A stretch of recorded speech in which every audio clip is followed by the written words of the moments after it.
Being thankful for your job and your career might be on your Thanksgiving list, and helping others in their career pursuits can also give you a great feeling. We're going to talk about both now with speaker and author Jason Levin to talk more during this holiday season. Good to see you, Jason. Thanks so much for being with us. Good to see you, Steve. Talking gratitude this time of year. It's almost unfortunate it takes this time of year sometimes before we get to that chapter. And I know you're at the forefront trying to lead people to say, hey, don't just do this over the holidays. Make it a year-round thing. Absolutely. Gratitude is just a wonderful way to remember all the great gifts that we have, including all the wonderful people in your life that have favorably impacted your career. And there's a couple of ways we can go with this. Let's talk personally, first of all. Sure. One of the things that we chatted about off camera is how many times we think about, I should reach out to this person, I want to reach out to this person, and then before we know it, I forgot to reach out to that person. How do we categorize this? How do we make sure that we act on things, not just think them? Well, to go from thought to action, and actually in my book I talk about the Bermuda Keep in Touch triangle, where fear, guilt, and worry hold us back from actually connection and reconnection. The easiest thing you can do is you think of someone, all you have to do is send a text or write an email. It doesn't have to be this large, amazing thing. The social science shows we don't care how gratitude is received, as long as it's a personalized memory. So the handwritten note, that's really sweet, right? And we appreciate it, but that doesn't have to be there. It still means something to reach out in any manner. Yes. So a direct message, a text, a quick voicemail, a quick voice note. I'm thinking of you because. And then you can think of your past friends, your past teachers, people in your life that you've been, they've moved over here and this happened and life events and it's been 10 or 15 or 20 years. It's like, well, go say hello. It's fascinating because, and this is where you specialize, and you get into a lot of this in the book, when you talk about not just the relationships that you want to keep in touch with on the personal level, but this can really benefit you from a professional level. And I know you mentioned, just take a look at your resume, your work history, see where you can benefit from that. It's interesting. We look into the past as what we've done to see how we can benefit in the future. Absolutely. So you think of your first job. Who was that first boss or that first mentor that helped you land a project or do something really important, or a partner you were working with, or a colleague that you were working with that did something to teach you something?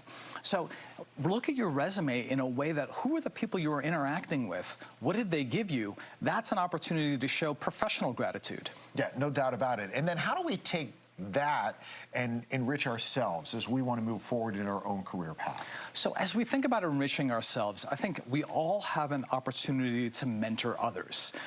In this holiday season, there might be folks that are in need of a job or in need of opportunities. And I always say that job seeking is a team sport. Each of us has an opportunity to be a part of that team. Raise your hand and reach out to someone and say, how can I help?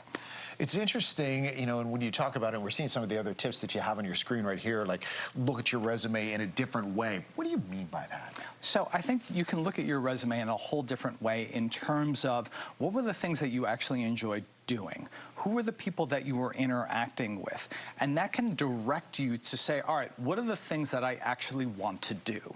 And the more that you can articulate to others, here's what I want to do, then you can help others help you. All right. And this all plays into the whole job search. How do we benefit ourselves or others when it comes to that? Absolutely. So we can move away from, Steve, I want to go into nonprofit.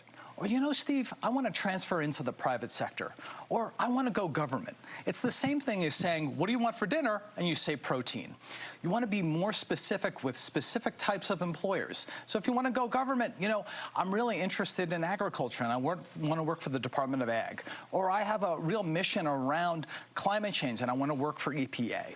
So the more that you can be specific around where you want to go, that helps other people on your team direct you towards people to have those conversations. Yeah, that's key. A lot of people are afraid to be specific and they just say, I just want a job, right? I'll do whatever it is you want me to do. You're saying it actually helps to say, this is what I want, so that they can put you in the right position. It's okay to have an opinion. Yeah. It's okay to have your preferences and to say, I'm flexible, but here are the things that I know how to do, and I'm flexible within that, so that you're not just going in with this blank canvas, that you actually have a target. It's just a taste of what you have in your book. I know we could talk for hours on this. If folks want to reach out and learn a little bit more, what's the best way for them to do so? www.readysetlaunch.net. There's the info right there on the screen. Jason, thank you so very much, and happy holidays to you. Happy holidays to you, Steve.